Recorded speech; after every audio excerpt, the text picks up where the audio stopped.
एक सेठ सत्संग सुन रहा था।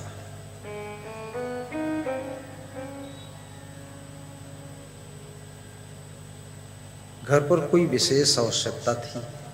सेठ की सेठानी ने बेटे को भेजा कि जाओ अपने पिताजी को बुला लो। बेटा आज्ञाकारी था, बुलाने के लिए गया तो वहां देखा सत्संग बहुत घनघोर चल रहा था। तो बेटे की हिम्मत नहीं पड़ी कि पिताजी से कहूं कि चलो। और पिताजी भी ध्यान से सुन रहे थे, ताली बजाते थे। तो बेटा भी पीछे बैठ गया, वो भी सुनता रहा। 1 घंटे बाद सत्संग विसर्जित हुआ।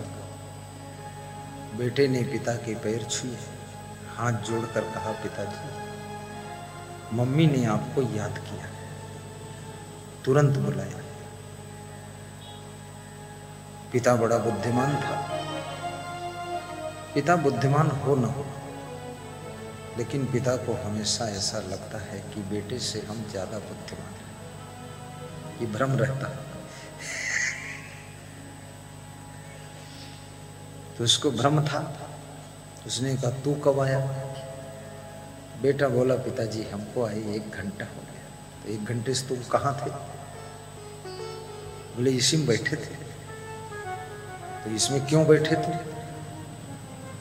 बोले, सत्संग घनघोर चल रहा था तो कुछ हिम्मत नहीं जुटी कि आपसे कहूं।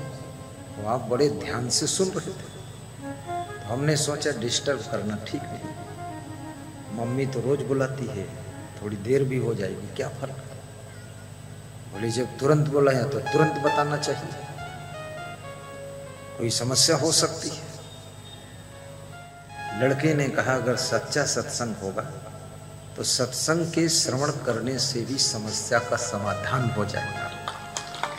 लड़का बुद्धिमान था, वो भी बुद्धिमान था। पिता ने कहा, तुम प्रवचन मत सुनो, तुमको सुनना नहीं चाहिए था, चलो घर ले गया। पिता ने समझाया कि तुम अभी बहुत कोमल हृदय के बालक हो, सत्संग सुनोगे, सत्संग के शब्दों का तुम्हारे ऊपर असर पड़ जाएगा। बोले, पिताजी ये तो अच्छा ही है, और आप सुनते हो तो? बोले, मेरे ऊपर असर नहीं पड़ सकता, मैं ठठेर घर की बिल्ली हूं। ठठेर घर की बिल्ली? तो बेटे ने कहा, क्या मतलब? तो पिता ने कहानी सुनाई। एक ठठेर था, बर्तन का विक्रेता। उसके घर में एक बिल्ली रहती थी।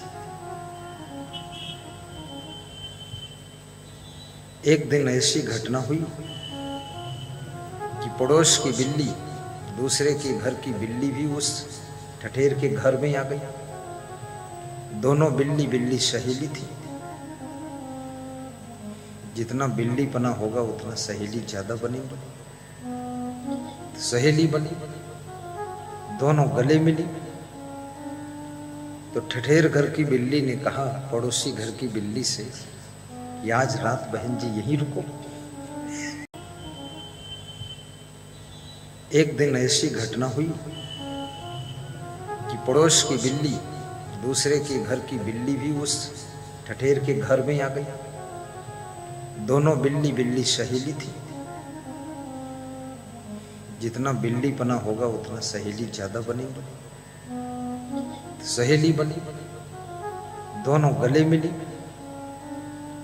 तो ठठेर घर की बिल्ली ने कहा पड़ोसी घर की बिल्ली से कि आज रात बहन जी यहीं रुको, एक दिन मेहमानी कर लो। तो वो रुक गई प्रेम में। जब रुक गई, कोई ग्राहक आया बर्तन खरीदने के लिए। तो जब ठठेर बर्तन निकालने आया, 2 बर्तन निकाला तो 20 बर्तन खड़बड़ गिर गए। बड़ी खड़बड़ाहट की आवाज हुई। तो पड़ोसी की बिल्ली डर गई कि यहाँ तो बहुत खड़बड़ है, यहाँ तो ये आपका ठठेर मारेगा भी, पकड़ लेगा। यहाँ तो जब बर्तन इतने गिर रहे हैं, चोट चपेट लग सकती, मैं तो नहीं रहूंगी। तो ठठेर घर की बिल्ली बोली मुझे तो बिल्कुल डर नहीं लगता, ये तो खड़बड़ रोज होता है, मैं आराम से इसी में बैठी रहती हूँ, तुम क्यों डरती हो? बोले तुम कौन हो? बोले मैं ठठेर घर की बिल्ली, मुझे डर ही नहीं लगता। तो सेठ बोला मैं ठठेर घर की बिल्ली हूँ, यानी ऐसे ऐसे सत्संग का हम पे कोई प्रभाव पड़ता ही नहीं। तो सत्संग में ठठेर घर की बिल्ली बनकर नहीं बैठना चाहिए, कोई प्रभाव ही ना पड़े। तो बेटे ने कहा पिताजी प्रभाव पड़े तो अच्छा है, प्रभाव तो पड़ना चाहिए।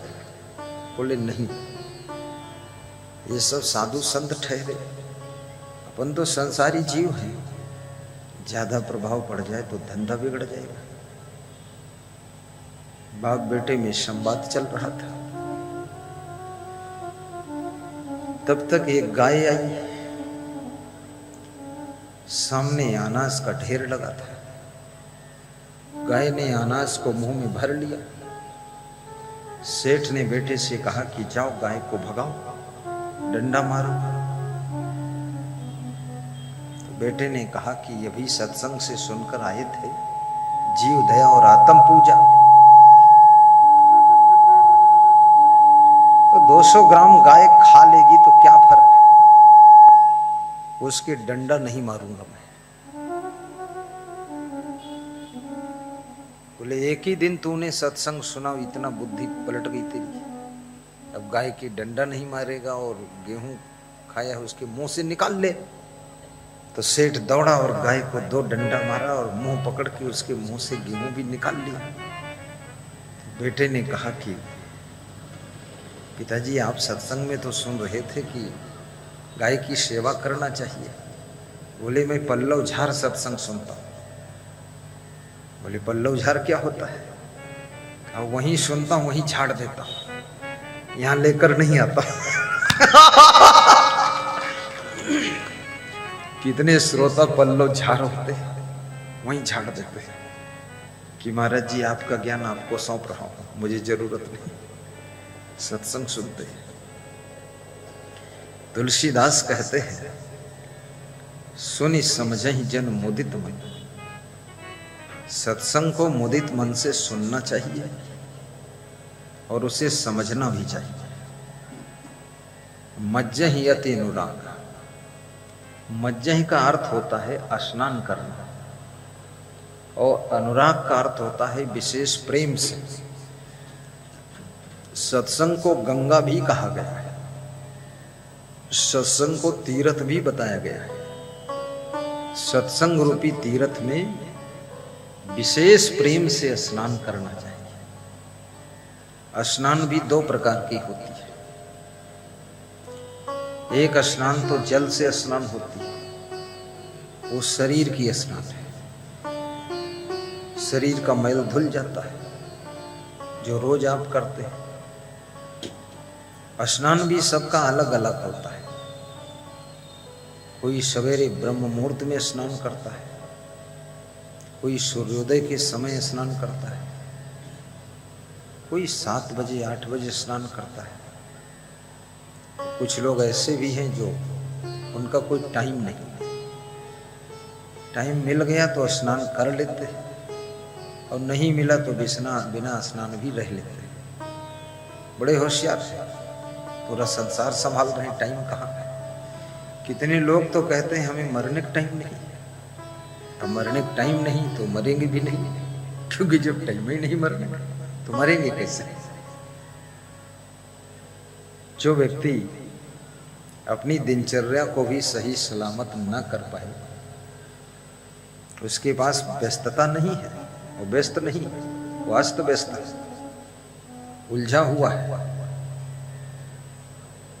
इसलिए सबसे पहले यदि विकास करना चाहते हो तो अपनी दिनचर्या को सही करो। कब जागना है, कब नहाना है, कब सोना है, कब खाना है, खाने पीने का भी आपका टाइम सेट रहना चाहिए।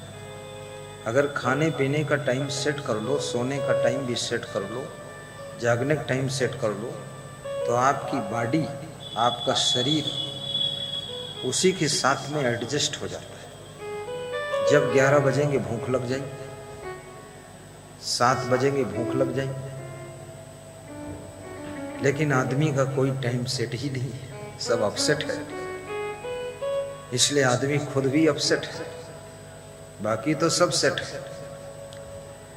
पानी और भोजन ठंडा करने के लिए फ्रिज का सेट है, फिल्म देखने के लिए टीवी सेट है, टाइम देखने के लिए घड़ी का सेट है, और फैशन के रूप में बाल भी सेट है, पहनने के लिए साड़ियों का सेट है। कितनी महिलाओं के पास जूते चप्पलों का भी दर्जनों सेट है, सब सेट है। लेकिन माइंड अपसेट, वो सेट ही नहीं। लोग कहते हैं दिमाग उलझा हुआ, माइंड अपसेट है, डिस्टर्ब। सभी सेट बाजार में मिल सकते हैं, बर्तनों का सेट, गाड़ियों का सेट, साड़ियों का सेट, लेकिन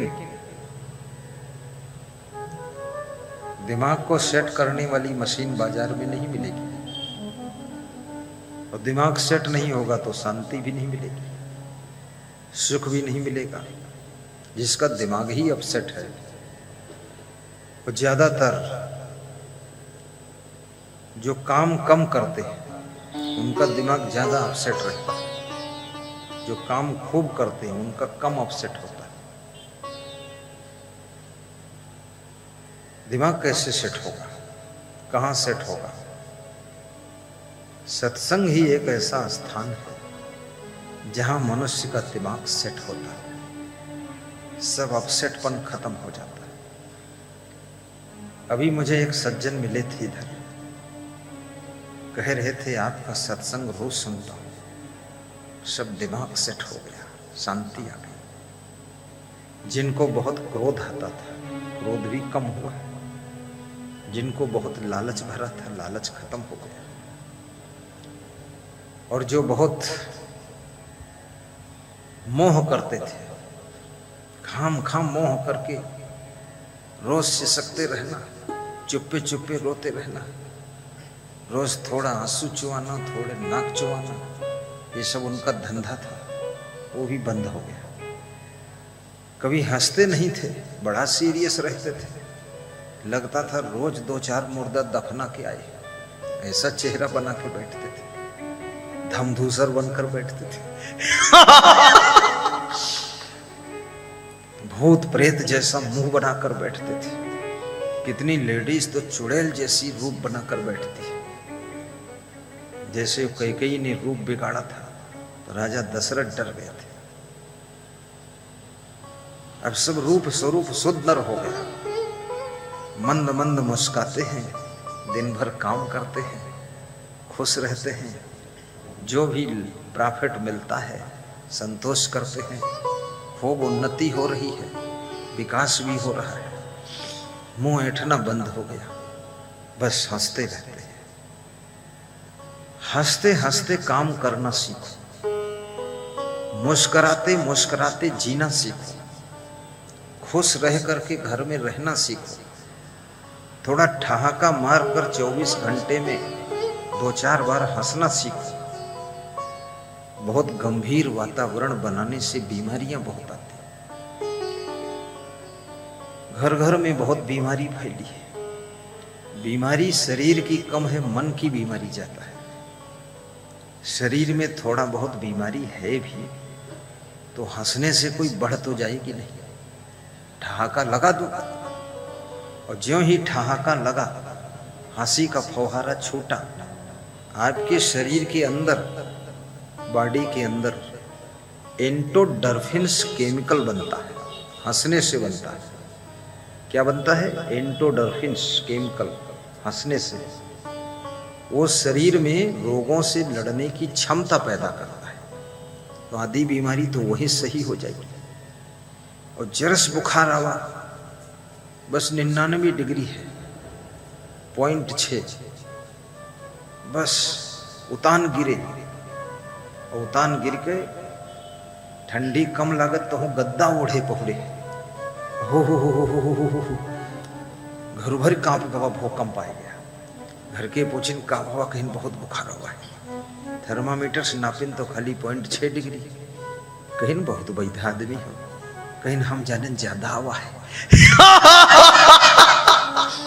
इतना मनोबल डाउन है। साल में 1-2 बार बुखार आना भी जरूरी है। महीने में 1-2 बार खांसना भी जरूरी है। खांसने से श्वास नली साफ हो जाती है। ये शरीर की ऑटोमेटिक क्रिया है। और 2-4 महीने में 2-4 बार छींक देना भी जरूरी है। जब नाकम कचड़ा फंसा, भचा भच निकल गया, और तुम नाक दबाए रहते हो, हवा ही नहीं निकल रही।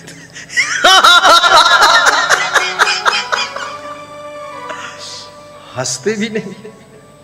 कितने साधु बिल्कुल हंसते ही नहीं। दुनिया भर का दुख उन्हें का। उनसे पूछो काहे का दुख है? पत्नी का दुख, कहीं पत्नी तो है ही नहीं, त्याग कर चुके हैं।